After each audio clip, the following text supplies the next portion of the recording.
Hello, everyone. This is Brian James Shanley, and you were listening to Brian James Shanley Raw. The last episode that I did, I gave you a garden variety, a list, like a bucket list of the backlog of show-suggested topics that had trickled in the 2-year gap in between episode 18 and 19, right? And I know that a lot of people are drooling and salivating on pins and needles, waiting to hear me deal with these issues one at a time. And in no particular order, I'm going to be knocking them out because I feel that if you tune into this show, there's a great part of you that seeks the truth in a world full of lies. And you seek to have your mind bended a little bit in a sort of theological and philosophical thriller. And I'm going to be doing that. Today we're going to be taking on the Black Israelite movement. Sometimes they call themselves the Hebrew Israelites. That name is specifically on purpose, and it is to set them apart from the white Zionist, and I hesitate to use these terms, establishment in power, the international financiers, those Jews who have high positions in Hollywood, the media, etc. The Black Israelites call themselves the Hebrew Israelites because they're saying we're the real deal in opposition to them. So that very name is a literal attempt to make this necessary distinction. So the Black Israelite movement, number one, I've been dealing with it for 30 years. When I began my research of this topic, I remember the people around me in the church being very concerned and looking at me like I was a lunatic, like I was mentally unbalanced, which I am crazy, I'll admit, but thinking maybe I'm even considering becoming a Black Israelite. Just look at me. Don't I meet the criteria? Yeah. So, but they didn't understand. Part of having an Isaiah-style ministry is you are ahead of your time. The things you're talking about, the generation you live in hasn't seen it happen yet. And since they've not seen it happen yet, they don't believe that it's going to happen. All right? I'm reminded of the old rabbinic maxim, woe unto the prophets, especially during their own lifetime. And the other rabbinic maxim is time vindicates the prophets. You fast forward 30 years and we're sitting here in the 2020s in the most dystopian science fiction nightmare from hell. Those things your grandparents said, they'll never happen here in America. They're happening every day. And the generation of kids growing up is growing up where basically being a technological kind of, I hate to use the word slave, is so normal to them. They've never known a life of freedom. And you're seeing a gradual, fundamental transformation of this country. And I truly believe that the ability to exchange ideas is one day going to become illegal. And I do expect a full court press and an attempt to suppress my work at some time, either while I'm living or shortly after I die, from very powerful people. So anyways, the Black Israelite movement, I've been dealing with them for 30 years. Preachers and pastors in historically black denominations of Christianity in Minneapolis, Milwaukee, Madison, Gary, Chicago, Detroit, etc. They're waking up for the first time right now to, wow, the Black Israelites have been chewing us alive for a long time. And I'm like John McClane in the original Die Hard when he shoots up the police car to try to get the policeman to notice there's a terrorist situation here. He says, welcome to the party, pal. And I'm telling all the preachers who are just waking up to the Black Israelite movement for the first time, welcome to the party, pal. You're climbing this mountain, and as you get to the top, you're putting your head over, and you find out I'm already standing there. So I'm reaching down my hand to pull you up so we can deal with this together. Body of Christ, the church militant, the church triumphant, the church expectant, all right? One day the church will look down, lift up its shoe, sees that it stepped on something called the Black Israelite movement. It'll kick it off its shoe, and the church will keep on going because she is the bride of Christ. And we have inherited the sword, and we need to deal with some of the things that threaten to steal the sheep away. So, Black Israelite movement, the best illustration I can give you. I've got a bunch of illustrations about this, but let me just deal with it the way I normally deal with it. And yes, if you're a preacher or a propagator or a ministry head of the Black Israelite movement, I don't care what city you're in, the challenge is open. If you think the Black Israelite movement is capable of a rational, intelligent, logical, evidentiary, historical, and scriptural defense, I challenge you to a debate, a public exchange of information, put up or shut up.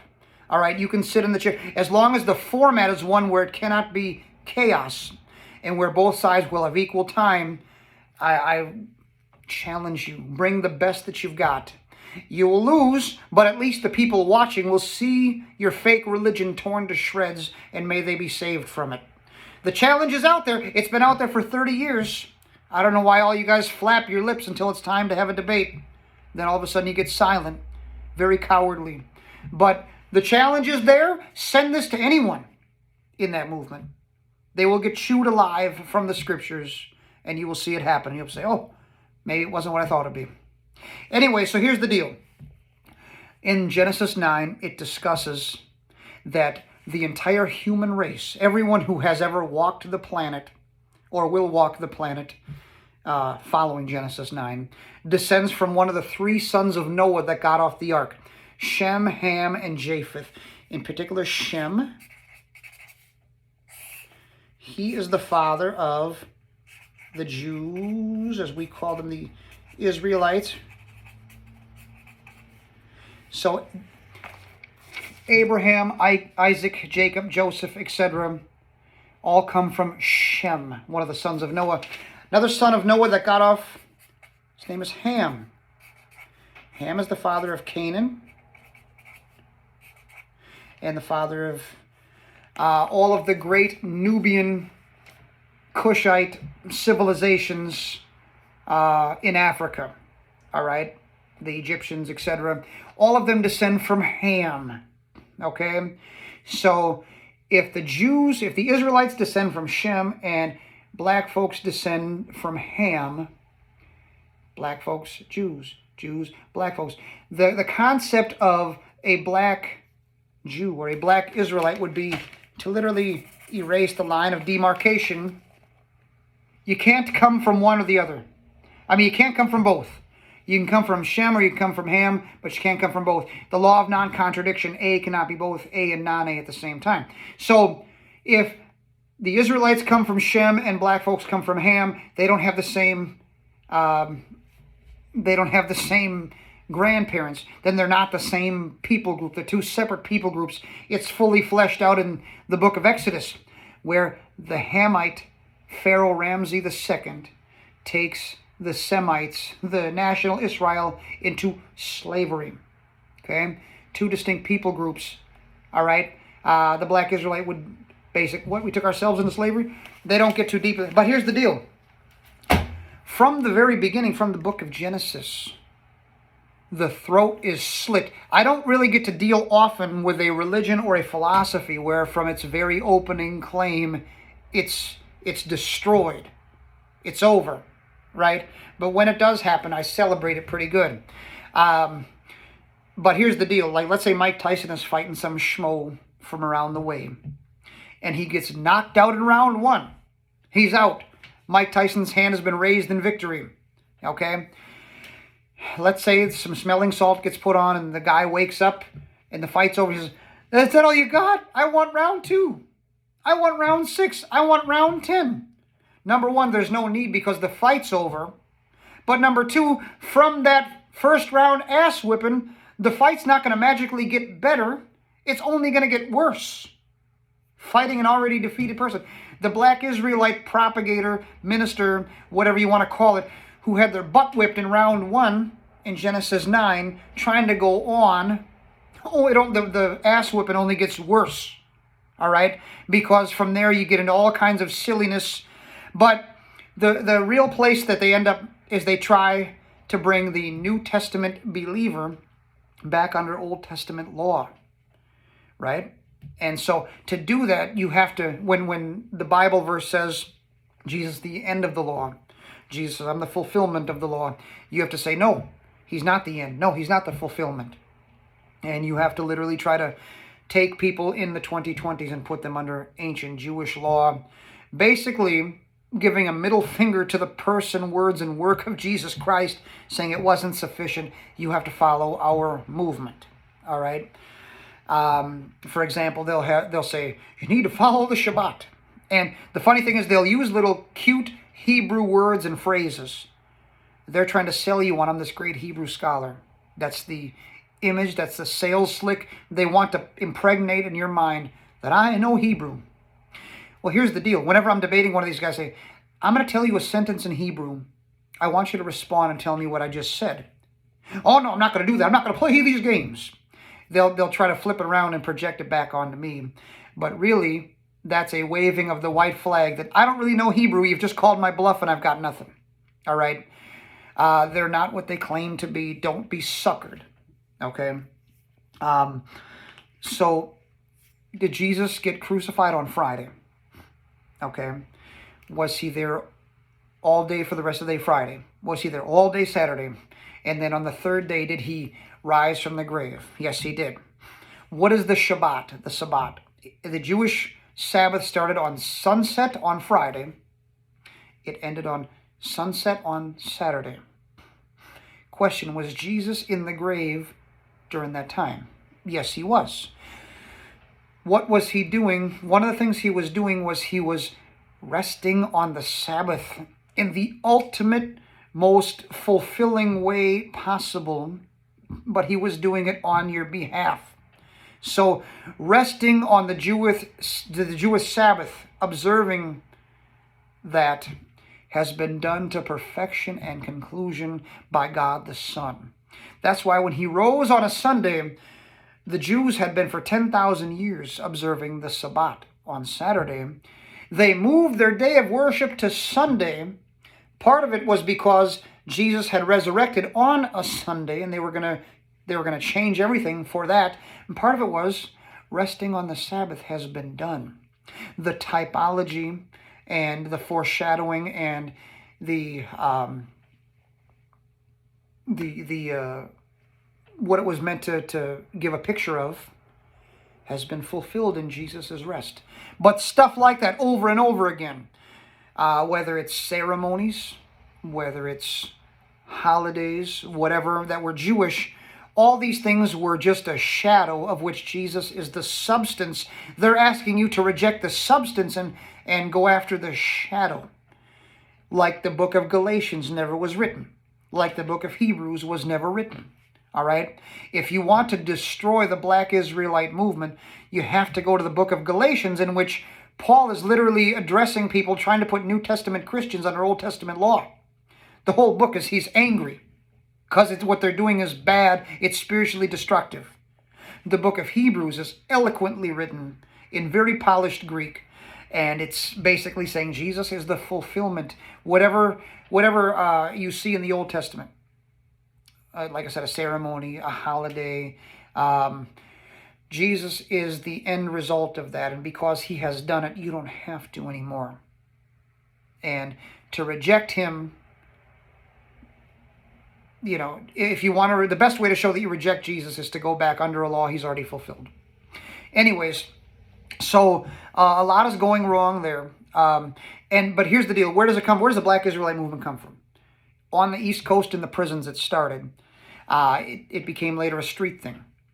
The best illustration I can give, and I've given it before, if you've ever sat at my feet when I'm teaching about the Black Israelite movement, this is not going to be new to you. If you've never heard me, you're like watching, like, oh, tell me. So let's say that I'm a pimp, and I'm a drug dealer, and I'm an arms runner, okay? And I want to have a place that's my home base out of which I can do that. But I don't want a lot of unnecessary police heat. What I need is a business front, number one, that makes it look like I'm doing something legit, but number two, that launders the money that I make. So let's say in the front on the main drag, I have a coffee shop. It ain't really a coffee shop, it's there for show, right? in the back, if you want to have sex, if you want to get high, if you want to have a weapon, you come to me for the guns, the drugs, and the chicks. Okay? The whole neighborhood knows guns, drugs, and chicks in the back room. Okay? What if someone who doesn't know better walks into my coffee shop literally wanting some caffeine and some coffee? Well, I'm put into a position where I better come up with some coffee. I don't care if I got to go to Folgers, Cub Foods, and grab a can of it and bring it and prepare it for the people, or have some frontline schmo handle it. Because I have to look like a legitimate coffee shop. Doesn't matter the quality. It just matters that I'm able to satisfy the customers that don't know better and send them on their way without suspicion. You take that illustration, what's better than a fake business front? What's protected by the First Amendment? Freedom of religion. Part of the separation of church and state, which doesn't really exist. People think they can use it to suppress religious people from speaking the truth about today's political and social issues. Actually, it's meant to keep the secular heathen government out of the sacred side of life, out of the religious side of life. So you can use it to basically say, government, stay out of here. This is sacred. This is sanctuary. All right? So if I want to run my guns, my drugs, and my chicks instead of a coffee shop, what if I want to have a temple? Even better. In terms of infiltrating me, in terms of setting up a bug or whatever, it's harder to do. Okay? So it's a great front. You got this temple, I'm doing all this, and it's organized, and I get temples in other cities. Question, what if Cedric Jenkins from around the way just lost his job and his wife's threatening to leave him and his kids aren't acting right, and he's literally going through something, and he walks into the temple looking for some spiritual guidance, looking for some words of encouragement? I better create a religion that's outside for people that don't know better so that I can satisfy them and send them on their way so I can keep doing what I'm doing. The Black Israelite movement is nothing more than what was sloppily thrown together to handle the people that would come in who don't know what the heck this really is. Okay? And you can tell it's sloppy because once you start discussing theology with these people and history with these people, they become insane quite quickly. It was not made for you to be believing and to trying to practice and to trying to live your life by. All right? And it's like if someone took my fake coffee from my coffee shop and said, "This is my coffee, I'm going to have it every day." No, that's not why I made it. It's of such low quality, I didn't even pay attention. Same with the Black Israelite movement. It's of such low quality that it wasn't made to be taken seriously. So it's this mutant thing. You look over here and you see the movement of Elijah Muhammad, the theology being Black Americans before the transatlantic slave trade were the descendants of the great Nubian civilizations of Africa, where they were wearing gold, where they were wearing silk, where they were masters of the arts and the sciences and made great moves in the area of medicine and technology and archaeology. And when they were brought over here, the oppressor, the colonizer, beat out of them and robbed them of their history, heritage, culture, language, identity, and even changed their name to something else. You know, like a black guy from Africa is not going to be named Johnson or Jackson. It was thrown on you by the oppressor. But if you follow me, Elijah Muhammad, you give me all of your money, all of your women, you accept me as Allah's prophet, and you lay your critical thinking capabilities at the door, I will give you the teachings, and I will give you a new name and a new identity to where you will go on to have knowledge of self. And as more people are awakened to the knowledge of self, eventually over time, we will be running stuff right here on this continent, and we will become the new oppressor in a new time period. All right, so you have this over here. You are the lost tribe of Shabazz, and I'm here to find you on this continent, the wilderness of North America. You look over here, the British Israelites, their teaching, prior to coming over here in the colonial states of America, white people in Europe were great, great masters of the arts and the sciences and made castles and whatever else, and, you know, had whatever, you know, great things, blah, blah, blah. And we are actually the lost tribe of Judah. And if you follow me, if you give me all your money, all your women, lay your critical thinking capabilities at my feet, I will help you become knowledgeable about who you really are. And with your knowledge of who you really are, you will bring this nation closer to God. And they have Jerusalem being in Missouri and all this crap. They have Jerusalem being in Scotland, I'm sorry.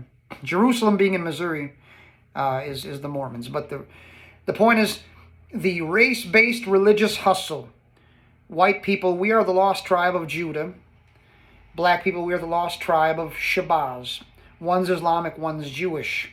So what they did to create this religion was they took the black nationalism and the lost found concept of the Nation of Islam with the Jewish teaching of the British Israelites. They melded it into this mutant, this hybrid, and you have the black Israelites. Okay? So you have, prior to the transatlantic slave trade, you existed, and you were wonderful masters of arts, sciences, etc. And now you came over here, you lost your name, identity, history, heritage, culture, language. We will restore it, and it's not Arabic like Elijah Muhammad says, it's actually Hebrew. And it's you are the lost tribe of Judah, black people. And so that's the hustle, okay? And it's a hustle. If you look at it too hard, it's going to fall apart, but it wasn't made to be looked at hard, okay? And so that's where we find ourselves right now. And it's not a challenge to defeat. But I'm reminded of, I used to be a pro wrestling fan, okay? And I used to listen. There was a wrestler named Bret Hart, and he, after being in a tag team for a long time, he went solo, and he developed a finishing maneuver called the sharpshooter, where he would bend your back, and you'd be in such agony that you would submit and give up the match. And there was a commentator named Bobby the Brain Heenan, and he used to say, you want to know the best way to escape that move? And his other guy, Gorilla Monsoon, how? The best way to get out of the sharpshooter is to never let yourself get in it. The best way to get out of the black Israelite movement is to never let yourself get in it. An ounce of prevention is worth more than a pound of cure, okay? And so it is the job of the preacher to preemptively prevent somebody from being stupid enough and spiritually ignorant enough and susceptible and suggestible to this teaching. I'm also reminded of Elijah confronting the prophets of Baal on Mount Carmel. All right? Elijah calls fire down from the sky to demonstrate that I have the true and living God. The prophets of Baal, they're calling on their fake gods and nothing's happening. They're slitting themselves. They're cutting themselves. And Elijah takes this moment to say, whoa, why don't you yell a little louder? I think your God can hear you. Maybe he's asleep. Maybe he's busy. Maybe he's on the toilet. So, argumentum ad ridiculum. Maybe your God is taking a shit. All right? It is showing the falseness of a competing religion by comedy, by pointing out the absurdity and the laughability. That's negative. It's the model of God all throughout the Old Testament and even some of the New Testament. Don't make me do a whole lesson on it because I will. But the point is, the preacher in the historically black denomination, each time you have the ear of the people as you're giving, God is going to bless you and whatever message you have, whenever the opportunity arises for you to take a cheap shot at the silliness of one of the teachings of the black Israelites, do that crap. All right? Do it. And don't feel bad about it. Don't let anyone try to call you a name. All right? So, in closing, black Israelite, it's not a real religion. It's a front for crime. It was thrown together badly by trying to mix the Nation of Islam. You're the lost tribe of Shabazz. With the British Israelites, you're the lost tribe of Judah. And it's absurd. I've shown you that you can't descend from both Shem and Ham. You can descend from one or the other, but you can't descend from both. It's logically absurd. Case is closed even from the book of Genesis. All kinds of theological absurdities. And much more could be said and should be said, but this is not meant to be a college course on the subject. It's meant to give you some kind of ammo. Anyone who wants me to come out and lecture and teach or preach about these subjects, I would be honored to do it. I've just given you a taste, just a little whetting of the appetite. If my preaching about the subject is the movie, this is the trailer. All right, but hopefully something was said. The Black Israelite movement, in the end, it will have you following, it'll have you doubting the veracity and the integrity of the scriptures. And again, I've done enough messages here about the science of textual criticism. The Bible was corrupted. Good, let's go to it. Show it to me. Let's talk about textual criticism. I don't know what you're talking about. Of course you don't, dummy, because you're not qualified. If you know the Bible, you know theology, you know philosophy, you're trained to see bull crap when it comes on. You're the Black Israelite preacher, you're not their target audience. They're looking for the disenfranchised, angry, dumb, malcontented person. Come on in, And it's like a spider making a web, and you're just the fly they're trying to catch. Make sure your people are not the fly that could be caught in such garbage. But I'd be humbled and honored to be of service in this area, taking the gospel of Jesus Christ and trying to pervert it in this way. Like I said, in the end, I don't care about race, I care about grace. I don't care about skin, I care about sin. Is the Jesus of the Black Israelite movement, God the Son, second person of the Trinity, is his death, burial, and resurrection sufficient to pay for all sin, efficient specifically for the chosen elect of God, independent of and apart from works? That's the crux of the matter. That's the entire ball game. All this other garbage is just smoke and mirrors. What are they teaching about the gospel? You'll find that they're teaching a works-oriented salvation. The book of Galatians and the book of Hebrews are great to deal with everything that they'll bring up. God bless and keep you. Thank you for all you who tune in and all you who forward my stuff. May the one true and living God of Scripture, who exists simultaneously as Father, Son, and Holy Spirit, who in the historical figure of Jesus of Nazareth, God the Son, came down, lived the life that I could never live, died the death that I deserved to die, and rose again with all power in his hands. May that person be glorified by all work that I've done. And may you go out and serve your King with this new knowledge. God bless you, and I'll see you in the next episode. Take care.